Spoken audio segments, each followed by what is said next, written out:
bienvenue dans ce nouveau direct. On va attendre que tout le monde se connecte, tranquillement. Vous pouvez vous mettre dans le chat si vous êtes là, nous faire un petit bonjour. Bienvenue aussi à tous ceux qui nous regardent en replay. Alors aujourd'hui, je reçois donc Camille Comet et Julien Marc de Bohémia qui vont vous parler des huiles de l'Occitanie, puisque Bohémia se situe au-dessus de Narbonne. Et c'est la terre de vos ancêtres à tous les deux, donc vous savez bien nous parler de vos plantes. On va commencer par une petite présentation. Donc, pour ceux qui ne me connaissent pas, je suis Anne-Laure Jaffrelot, je suis la fondatrice des formations Vocation Aroma, qui sont plutôt dédiées aux professionnels de santé et aux praticiens bien-être, des formations en olfacto et en aroma clinique et scientifique. Et Camille est docteur en pharmacie. C'est une grande passionnée d'aromathérapie. Elle est également formatrice en aromathérapie. Et Camille, tu t'es engagée chez Bohémia pour transmettre vraiment toute la précision de l'art et la science de l'usage des plantes aromatiques. Tu as une forte expertise puisque tu accompagnes les professionnels et les particuliers dans l'utilisation des huiles essentielles de manière éclairée, respectueuse, ainsi que les hydrolats. Donc Camille, c'est le pharmacien de Bohémia, et Julien Marthe, toi tu es formé aux plantes médicinales à l'Inderplan et tu es le cœur de la production chez Bohémia, c'est toi le distillateur. Donc de la cueillette à la mise en flacon, tu vas superviser toutes les étapes pour garantir une transformation vraiment impeccable de la plante en essence. Donc tu connais bien le terrain, tu connais bien ton alambic, tu connais bien les huiles essentielles, les hydrolats que tu produis. Et il y a une troisième personne qui est absent aujourd'hui, mais qui fait partie aussi de l'équipe Bohémia, qui est Pierre Jean, qui est le naturopathe de l'équipe et le directeur commercial. Donc Julien, je vais te laisser présenter Bohémia en quelques mots, si tu veux bien. Bonjour à tous, je vois qu'il y a plein de gens qui nous rejoignent. Si vous avez des questions, n'hésitez pas au fur et à mesure à les poser. Il y a toujours un petit temps de latence, mais je les poserai le plus vite possible. À toi, Julien. Bien, bonjour à tous. Bohémia, en quelques mots, c'est une marque que j'ai créée, une marque d'aromathérapie que j'ai créée il y a 11 ans maintenant, tout seul au départ. J'ai commencé par faire quelques cueillettes de plantes sauvages et les distillations qui en découlent. Et petit à petit, j'ai élargi la gamme avec des plantes maintenant qu'on cultive et des huiles essentielles aussi sélectionnées. En cours de route, il y a Pierre Jean qui m'a rejoint chez Bohémia en 2019 et Camille en 2022. Voilà. Donc maintenant, on est 3 associés au sein de Bohémia. Donc votre spécificité, c'est vraiment toute cette aromathérapie qui est faite aussi sans gaspiller les ressources, avec vraiment une approche positive sur l'environnement. Ça va être aussi un peu la thématique du jour avec ces 3 plantes et huiles essentielles qu'on va vous présenter. Et c'est ça que j'ai aussi apprécié quand je suis venue vous rendre visite, c'était toute cette authenticité au service du vivant. Alors, on va commencer par l'huile essentielle de Buplèvre. C'est une huile un peu mystérieuse parce qu'en fait, elle est connue en aromathérapie, il faut bien le dire. Quand on passe devant votre stand et qu'on regarde, qu'on voit Buplèvre, on se dit mais à quoi ça sert? Est-ce que tu veux bien nous en parler, Camille? Oui, bonjour à tous. Le buplèvre, c'est une plante qu'on retrouve chez nous dans les garrigues, dans les friches, sur les bords de chemin. Ça peut ressembler de loin, mais si on ne fait pas très attention, un petit peu au fenouil, pour donner une idée, au fenouil sauvage. Mais la ressemblance s'arrête là. De près, ça a des larges feuilles, là où le fenouil ressemble à de la nette. Et si on sent son huile essentielle, on est étonné directement parce que ça n'évoque pas du tout l'aspect de la plante. On ne pense pas à ça, on se retrouve avec une huile essentielle qui est très boisée, Elle contient une grande partie de pinène, d'alpha-pinène et bêta-pinène. Elle a une petite odeur de poivron. Donc, c'est vraiment une huile essentielle surprenante à l'olfaction qui ne ressemble pas à l'idée qu'on s'en fait en regardant la plante. On penserait à quelque chose de beaucoup plus méridional, et en fait, pas du tout. Et les 3 plantes qu'on va aborder aujourd'hui, si vous cherchez dans vos livres de référence, vous ne les trouverez pas parce que c'est des plantes plutôt rares, assez peu distillées, assez peu étudiées. Alors, rares en termes d'abondance en huile essentielle, hein, parce que autant le buplèvre, c'est une abondance relative, il y en a, mais c'est pas non plus une ressource infinie. Autant pour le pin d'Alep et l'épicéa, là, on est face à une ressource qui est très abondante Je et vais pourtant méconnue. partager. Voilà, vous avez une photo là de la buplèvre, qui est en effet une plante qu'on ne connaît pas vraiment. Je ne sais pas si vous la voyez bien, j'arrive pas trop à la mettre en plus grand. On va voir si là ça marche mieux. Bof, pas vraiment. Ce qu'on peut rajouter sur le buplèvre, sur la reconnaissance, c'est que c'est une plante ligneuse, c'est un arbuste. Donc c'est vrai que de loin, ça pourrait ressembler à des fleurs de fenouil, mais en fait, le fenouil n'est pas ligneux. Le buplèvre, c'est un arbuste, finalement. Donc c'est une grande différence entre les deux. D'accord. Et qu'est-ce que c'est une plante ligneuse alors? Une plante ligneuse, c'est une plante qui a du bois, qui à un moment Qui fait donné du bois? qui fait du bois. Donc un arbre est un ligneux, un arbuste est un ligneux, et le fenouil est une herbacée. Voilà. Il n'y aura pas de partie ligneuse, il n'y aura pas de bois sur la plante. Et quelle huile donc on pourrait utiliser donc la buplèvre, elle pourrait remplacer quelle huile essentielle dans l'aromathèque? Alors, on a un potentiel anti-inflammatoire et décontracturant qui est intéressant, en sachant que sur ces huiles méconnues, on se base sur un usage traditionnel local, sur quelques ressources, mais on est assez frustre en bibliographie et en ouvrage de référence qui en parlent. Néanmoins, il y a vraiment cet effet intéressant au niveau articulaire, notamment douleur tendineuse, musculaire, qui sera chouette et que l'on retrouve en phytothérapie aussi, pas qu'en huile essentielle sur le buplèvre. D'accord. Et du coup, on pourrait s'imaginer éventuellement remplacer la Gaultérie, même si c'est pas la même composition biochimique, ça on l'a bien compris, mais ça pourrait être un moyen d'éviter d'utiliser une Gaultérie qui est aussi en voie de protection et des fois souvent falsifiée. Tout à fait.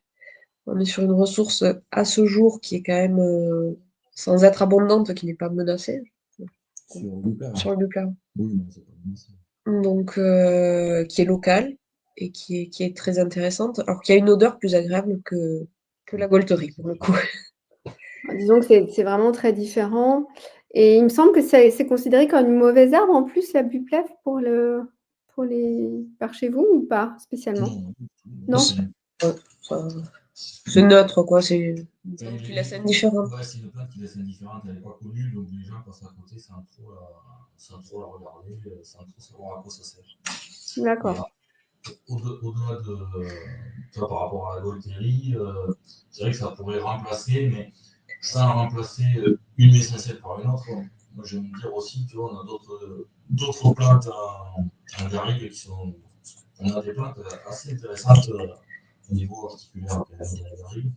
Et on pourrait combiner le buplèvre avec un romarin à camphre pour rajouter de l'action. C'est toujours difficile de remplacer une huile par une autre. Mais en mettant buplèvre et romarin, c'est sûr qu'on pourra avoir des choses très très intéressantes. Oui, on pourrait. C'est toujours compliqué en effet de dire telle huile peut remplacer telle autre. Surtout la Gaultérie qui a une composition particulière et une odeur très particulière, mais en même temps, je trouve que c'est aussi intéressant de savoir faire l'exercice de Oui, savoir bien utiliser son aromathèque et quand on achète une huile, de savoir l'utiliser, peut-être au lieu de racheter tout, d'en racheter qu'un seul flacon ou d'alterner avec les plantes et du coup, de ne pas se retrouver avec 150 flacons qu'on utilise peu en fait. Ouais. Ok, alors au niveau de l'odeur, elle a quelque chose de... Alors moi, je n'arrive pas trop à sentir le poivron, mais en effet, quelque chose de très frais avec un fond de conifère, même si ce n'est pas du tout un conifère. Et quand je l'ai faite en olfaction, il y avait quelque chose qui ramenait beaucoup à l'intérieur de soi dans un effet de calme. Elle va pas être calme, alors on pourrait dire yin, je sais pas si ça parle à tout le monde, mais ce côté, très doux et dans la réceptivité. Donc ça ramène vraiment dans ses profondeurs, ça aide vraiment à se détendre dans ses profondeurs, et à revenir en soi, pour être plus réceptive. Et on pourrait dire que c'est une anti-stress, mais je ne sais pas si elle joue vraiment sur le système nerveux. Là, c'est vraiment l'effet de ressenti en olfaction. Est-ce que tu vas ajouter autre chose, Camille? Non, ça me semble très bien, vraiment. Ouais. Ça évoque le conifère, ça c'est d'emblée ce qui ressort. La notion de poivron, c'est systématiquement relevé par les personnes qui n'aiment pas le poivron. Ah, Ont tendance à le détecter plus rapidement que les autres. Et c'est tout. Non, j'aime beaucoup ta description. Ouais, moi je trouve que par rapport à la cueillette aussi, c'est une... Quand tu es immergé dans la cueillette de cette plante, c'est vrai qu'il y a une certaine douceur, un certain calme. Et quand je la respire, moi ça me fait passer, il y a un côté amer, je trouve, dans le parfum, donc je trouve de l'amertume. Et puis ça se rapproche beaucoup, je trouve, des petits grains d'Igarado, tu vois, qui est aussi très lâcher prise et détente. ouais, ouais. Alors, on a des petits commentaires dans le chat. Donc, tout le monde dit qu'il faut que vous vous rapprochiez de vos micros. Vous parlez plus dans le micro, parce qu'en fait, on vous entend un peu de loin.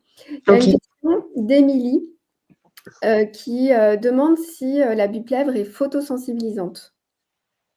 Pas à ma connaissance. D'accord. Ok. D'autres questions sur la buplèvre? Apparemment pas. Donc, parlez bien près des micros, que tout le monde vous entende bien. Et on va continuer avec le pin d'Alep. Ok. Le pin d'Alep, c'est vraiment notre plante chouchou, notre préférée chez Bohemia. Presque personne ne le distille, alors que imaginez une garrigue derrière la mer ou des pins accrochés à la falaise en bord de Méditerranée. Mais vous avez le pin d'Alep, c'est lui. Il est vraiment hyper abondant, il est même invasif. Je te laisse peut-être en parler de ça. Oui, bah là, l'endroit où on a la distillerie, dans les Corbières, il y a 50 ans, il n'y avait aucun pin d'Alep sur les montagnes. Il n'y avait que des chênes. Et petit à petit, les chênes ont disparu.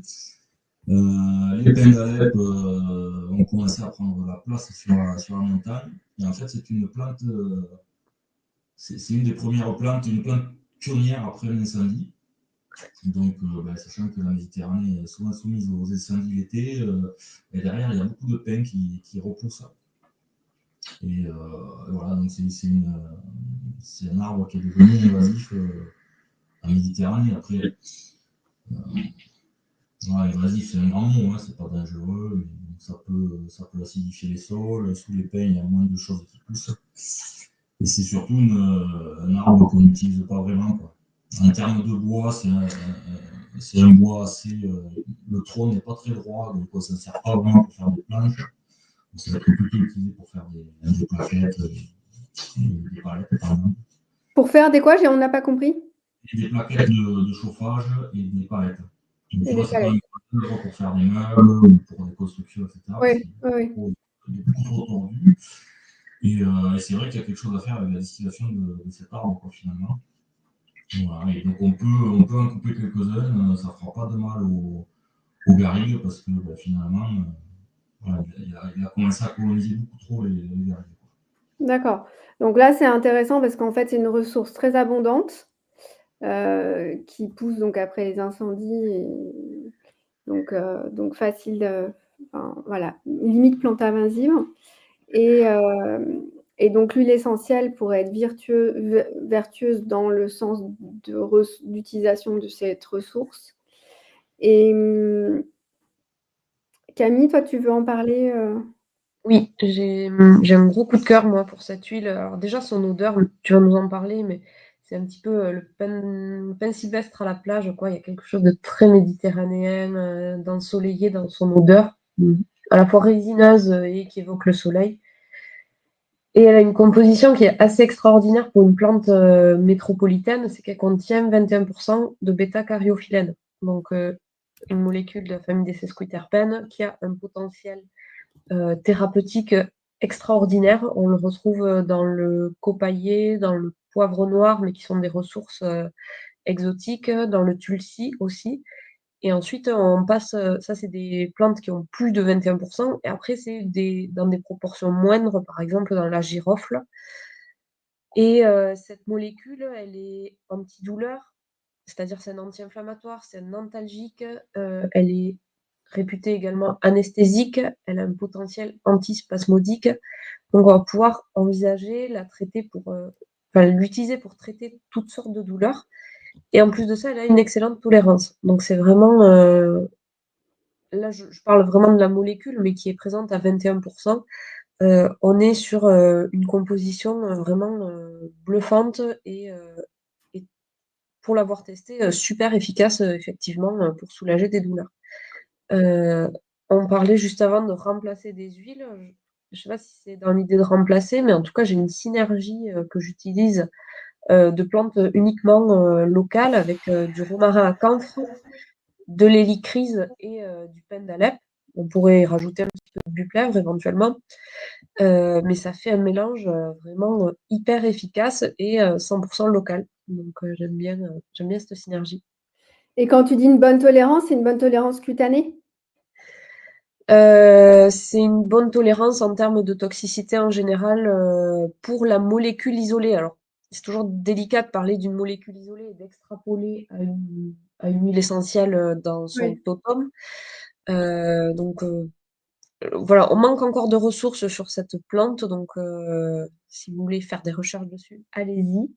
Nous, on est en train de le faire. On étudie son hydrolat aussi, son hydrolat qui est chouette et on espère pouvoir partager les résultats de ce qu'on creuse bientôt. Mais c'est vraiment une super plante et une super huile essentielle. Eh ben, en tout cas, merci. En tout cas, c'est un très bel arbre. Là, je vous avais mis la photo en partage. Au niveau, on n'a pas du tout l'agressivité, on va dire, des monoterpènes et du pin, je vais y arriver, du pin sylvestre, par exemple. Donc ça fait quelque chose de à la fois très aérien, plutôt résineux, plutôt presque vert, en fait. Et quand on la respire, en fait, elle a vraiment une action sur la respiration, le cœur et le haut du corps, toute la tête. Donc elle amène beaucoup de clarté, de légèreté. On respire mieux, elle ouvre l'espace avec comme une sorte de grande bouffée d'oxygène, et une grande légèreté. Et c'est joyeux, en fait. C'est très joyeux.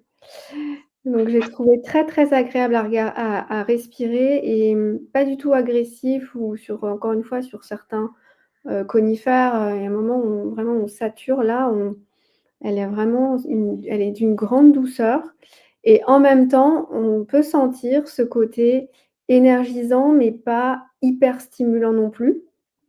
Donc il y a quelque chose d'équilibré dans le côté énergisant et encore une fois, la légèreté, la douceur et la gaieté. Voilà ce que je peux dire en olfaction. Très agréable.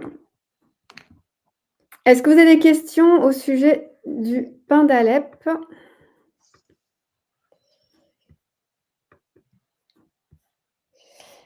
Alors, Émilie demande si ce sont des huiles essentielles qui sont commercialisées chez Bohemia. Tout à fait. Oui, ce sont des huiles locales où sont situés donc Camille, Julien et Pierre-Jean, merci. Donc c'est en Occitanie, c'est dans les Pyrénées-Orientales. Dans l'Aude. Dans l'Aude, pardon. Ouais, loin quoi. Oui, proche de la limite. Ok. C'est au sud de Narbonne. Sud de Narbonne, voilà. Pas très loin de l'Espagne. C'est ça. Est-ce qu'il y a des contre-indications? Non, donc peut-être donc pas spécialement allergisante au niveau cutané comme un. Il y a quand même une proportion à 40% de pinène, donc peut-être de tolérance cutanée, ça peut chez une peau sensible. On la diluera bien sûr. Ouais. Oui, c'est ça. Ok. Alors, il y a quelqu'un qui demande dans ta synergie dont tu parlais, tu mets les 3 huiles essentielles à proportion égale? J'avoue que c'est une formule qui évolue au fil du temps. Je pense que je mets un peu moins d'hélicryse, mais sinon, oui, pin d'Alep et romarin à camphre, je pense que je les mets à part égale. Peut-être un peu plus de pin d'Alep pour son côté olfactif que j'adore. Et pour ses effets que j'adore aussi. Mais, Donc, un peu plus de pin d'Alep, ensuite un peu de romarin à camphre, ouais. et enfin l'hélicryse italienne, et éventuellement une touche de buplèvre. Mais qui viendrait un petit peu désharmoniser l'ensemble. Ouais. Même si on est sur une visée articulaire ou douleur, ça reste sympa quand c'est une odeur agréable et qui transporte, qui apporte un effet émotionnel en plus. Et qui là clairement évoque le sud, le soleil, les vacances. Il y a Caroline Moller qui dit pour l'avoir fait tester à des patients est très apprécié. Je pense que Caroline elle parle du pin d'Alep et pas de la synergie, mais peut-être que je me trompe. En tout cas, l'association est très intéressante. D'autres choses à ajouter? Donc, pour la récolte, là, donc là, c'est les épines, c'est les branches, en fait, que tu récoltes, Julien? Ouais, c'est les rameaux. Donc, l'huile essentielle, elle est dans les aiguilles. Ouais. Et c'est les rameaux que je vais récolter plutôt en hiver, quand la sève du pin est en bas. Mais pour vous donner une ordre d'idée de rendement de l'huile essentielle, le pin d'Alep et l'ensemble des résineux, donc on va classer aussi le sapin, l'épicéa tout à l'heure, le pin sylvestre, etc. On est en moyenne autour de 400 à 500 kg de rameaux pour obtenir 1 litre d'huile essentielle. Donc c'est des cueillettes qui vont relativement vite parce que des rameaux de pin, ça pèse vite lourd. Mais malgré tout, voilà, c'est un faible rendement. Donc il faut garder à l'esprit que les huiles essentielles, il faut des quantités énormes de plantes pour faire quelques litres. D'accord. Donc intéressant. Et du coup, tu utilises des branches qui sont tombées ou tu travailles avec des bûcherons ou... Non, en général, c'est moi qui fais directement parce qu'on en a vraiment tout autour de la distillerie. Voilà. C'est des zones qui sont des garrigues qui se referment en fait, du fait de la déprise agricole, du manque de pâturage. Donc les garrigues se referment, se font envahir par du pin. Et donc à ce moment-là, voilà, je viens débroussailler un petit peu les garrigues pour récolter le pin et réouvrir le milieu à mon échelle parce que ça reste quand même des petites cueillettes. C'est plein de troupeaux. Mais bon, voilà, ça fait quand même du bien. Sur les zones, si tu veux, il y a des endroits où des pins poussent. À partir du moment où ils ont 15-20 ans, dessous, il y a beaucoup d'aiguilles, beaucoup moins de plantes qui vont pousser. Et j'ai constaté qu'en réouvrant le milieu, dessous, on pouvait voir revenir du thym, par exemple, ou d'autres aromatiques qui sont en train de disparaître sur le pain. Ok. Ouais, bien souvent tu le fais sur la zone de la lavande aspic, et ce qui permet, en récoltant au même endroit le pain d'Alep et la lavande aspic, au lieu que le pain gagne, vienne fermer le milieu et la lavande disparaît.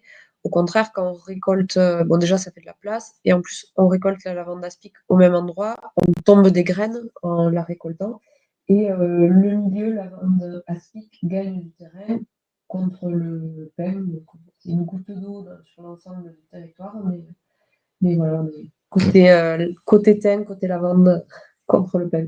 Ouais. Ok. Alors, il y a une question de donc Catherine qui demande, oui, donc les pharmaciens ne connaissent pas toujours bien la différence entre les espèces de pain. Et il y avait une question, est-ce que c'est possible d'avoir les compos détaillés? J'imagine que c'est sur votre site? Ou pas? Les chromatos, on les a pas sur le site, mais oui, par mail, on peut vous les envoyer avec plaisir. On a la chromato des huiles. Tout à fait. Et est-ce qu'on pourrait mettre peut-être une compo peut-être dans la description du live, dans le chat? Parce Oui, qu'envoyer des mails, après, il faudrait nous envoyer vos mails. Il faudrait mettre vos mails dans le chat. Je sais pas. souhaite la chromato plus complète, je la lui fais parvenir avec plaisir. Ouais, d'accord. Donc, pour vous contacter, c'est Oh, il y a un bouton contact sur le site. donc le site, c'est bohemia.com, boemia.com.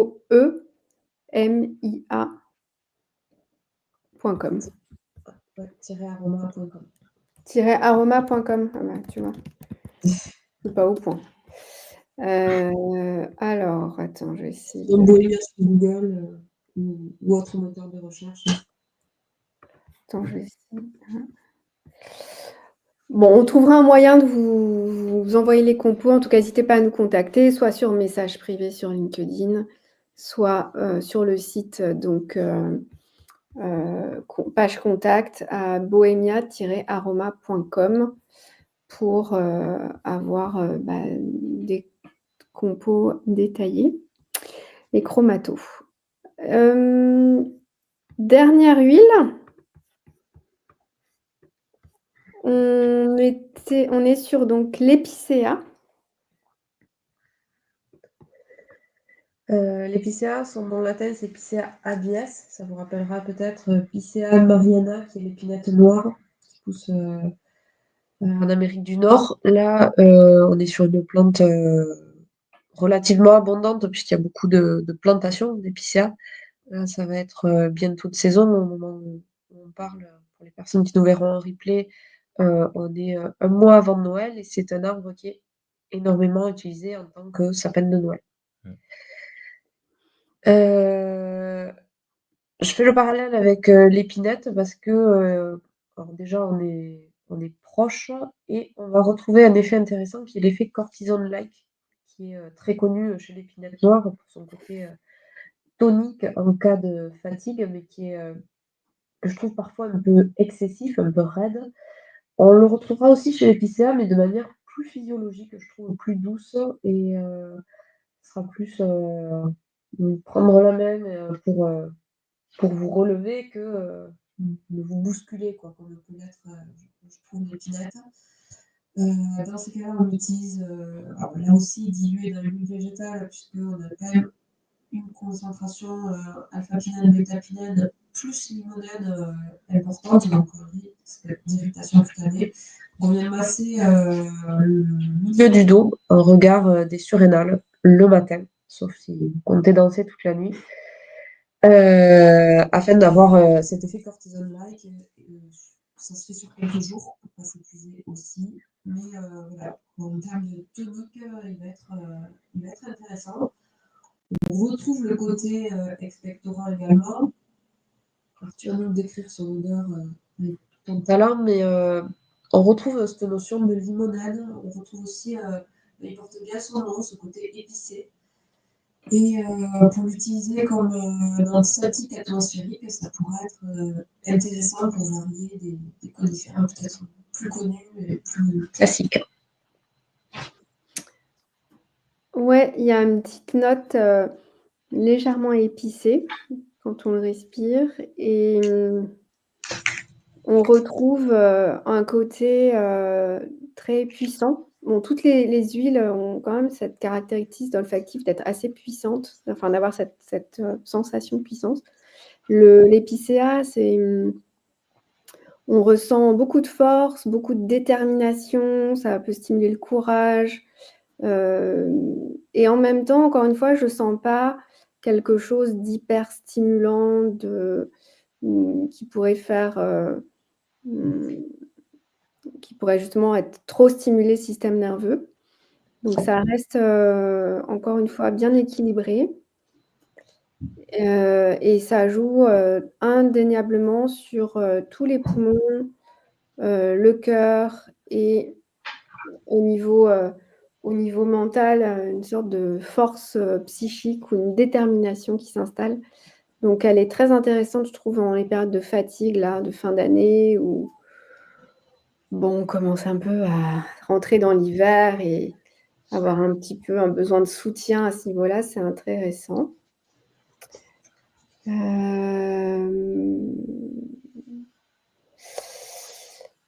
Et Julien, tu veux nous dire quelque chose sur la récolte et sur comment tu la trouves? La récolte de l'épicéa, c'est une cueillette qui va aussi relativement vite puisqu'on va récolter des rameaux. Des quoi? Des rameaux. Donc, Des rameaux? Les branches. des branches, pareil que le pain d'Alep. L'huile essentielle se trouve dans les aiguilles. Après, ce qu'on peut dire, c'est que c'est un peu plus loin de notre distillerie pour le coup, parce que ça va pousser quand même un peu plus en altitude. Donc, on va trouver les épicéas beaucoup dans les Pyrénées, un petit peu dans la montagne noire, il peut y en avoir. C'est vrai que c'est pas un arbre qui est. C'est pas un arbre qui est enneigé parce qu'il y a plein de plantations, comme on disait, pour le côté arbre de Noël. Après, les arbres de Noël, malheureusement, ils sont utilisés à des fins décoratives. Mais quand même, il y a des endroits en France où certains épicéas qui ont été plantés dans des forêts commencent à avoir relativement chaud. Voilà, du fait du réchauffement climatique, il y a quelques zones en France, notamment je pense en Auvergne, dans le centre, où il y a pas mal d'épicéas qui commencent à avoir un peu trop chaud. Quoi. Voilà, dans les Pyrénées, pas tant que ça, parce que finalement, comme l'altitude est élevée, ils résistaient bien. Mais bon, voilà, en tout cas. Et donc quand ils ont trop chaud, ça veut dire qu'ils grandissent pas ou qu'ils développent pas d'essence ou qu'est-ce qui se passe? Non, ils meurent. Clairement, Ils meurent, d'accord. ils dessèchent, ouais. Donc il y a quelques problématiques sur certains massifs de plus basse altitude, voilà, notamment le massif central. Après, quand tu vas monter un petit peu en altitude, la fraîcheur est là, donc finalement les épicéas résistent encore au changement climatique. Donc c'est un arbre, qui a besoin d'altitude, de frais. Ouais, Et est-ce qu'il y aurait moyen de récupérer les arbres de Noël et de les distiller? je pense, oui. De faire une sorte de recyclage? On voit, il faudra toujours la traçabilité qu'il y a derrière, notamment Oui. du bio. Oui. Mais oui, on pourrait Les valoriser. On pourrait les valoriser, mais en fait, ce qui est bien avec les épicéas, c'est qu'ils perdent pas tant que ça les épines une fois secs. Donc, oui, on pourrait en récupérer, en distiller, clairement. Ok, et au niveau du rendement, il y a un bon rendement? Comment? Le rendement, il est comment? Donc, le rendement, tu vas être comme sur les autres résineux, ça va être entre 400 et 500 kg. En fait, ça va dépendre de la période de distillation, de la période de cueillette, pardon. Ça va dépendre aussi de la façon dont tu distilles, mais, et des rameaux que tu prends. Si tu prends des rameaux qui vont être un peu plus à l'ombre, peut-être qu'il y a des rameaux bas, on va dire. Peut-être que tu auras un petit peu moins d'huile essentielle, mais voilà, en règle générale, avec 400 kg, tu arrives à faire un litre. D'accord. Et la récolte, elle se fait à quel moment? Pareil, c'est des récoltes, en tout cas que moi, je le fais plutôt l'hiver. Donc ça commence, on va dire, au premier gelée en altitude. Donc ça va être de novembre jusqu'à février, mars. Ça dépend en fait de l'altitude. Tu vois, le Pays d'Alep, par exemple, pour y revenir, nous, comme on est à basse altitude, on est à 400 mètres, l'hiver il commence en décembre et février, c'est terminé, quoi. Donc je vais faire le bien d'arrêt à ce moment-là. Et l'épicéa, quand je le fais en altitude, je peux avoir une plage de cueillette un peu plus importante. D'accord. Ok, est-ce que vous avez des questions pour Julien et Camille au sujet de ces 3 références, ces 3 huiles, ces 3 belles plantes? Pas vraiment de questions dans le chat. Je pense que ça en a passé au fur et à mesure. Après, si je peux rajouter juste sur le buplèvre, on n'en a pas trop parlé. Là, pour le coup, le buplèvre, c'est une cueillette qui se fait plutôt en août-septembre. D'accord. Parce que là, on va utiliser les graines. Donc, c'est pas une distillation des fleurs, c'est pas une distillation des feuilles. Bien que les feuilles soient aromatiques et un petit peu d'huile essentielle, c'est plutôt la graine qu'on va distiller. Et la graine va commencer à se former autour du 20 août. Et on va la récolter jusqu'au 20 septembre. D'accord. Et on a un rendement quand même un peu plus généreux que les résineux, puisqu'on va tourner autour de 150 kg pour arriver à faire 1 litre. Voilà. D'accord. Et c'est un arbuste, moi, que j'apprécie beaucoup, qui résiste bien à la sécheresse, finalement. Et chaque fois que j'en parle à des gens qui viennent visiter, je leur explique qu'au lieu de planter chez eux, faire des haies avec des choses un petit peu tropicales, où on ne sait pas trop, il vaudrait mieux faire des haies avec des buplèvres. C'est très joli, ça pousse bien, c'est résistant, c'est mellifère. Voilà. Donc allez-y, plantez du buplèvre en Méditerranée. Et pourquoi tu ne veux pas distiller les feuilles si elles sont aromatiques? Si, on les distille avec, mais si tu veux, c'est pas le stade de récolte optimal, c'est à la graine. Et c'est dans la graine que tu vas avoir le plus d'huile essentielle. Après, forcément, quand tu fais la cueillette des parties aériennes en graines, tu prends aussi quelques feuilles. Mais si tu distillais que des feuilles, tu n'aurais pas la chromatographie identique. Tu aurais un truc différent et un rendement aussi beaucoup plus faible. D'accord, ok. Bien, eh ben, merci beaucoup pour toutes ces précisions, ces détails puis nous faire connaître vraiment ces huiles essentielles, vraiment méconnues.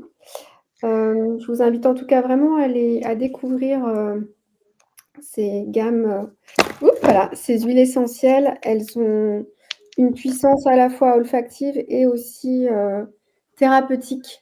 À chaque fois, j'ai conseillé, les licorices italiennes, pourtant on sait que c'est normalement la Corse, hein, le terroir, mais en fait, à chaque fois, on me dit: «Ouais, ça marche super bien». C'est comme si il y avait vraiment une force, une puissance qui vient de la terre, du terroir. Peut-être c'est le climat qui est difficile, il y a beaucoup de vent, donc je sais pas, il y a peut-être quelque chose qui se développe en termes de résistance et du coup en termes d'essence. En tout cas, on sent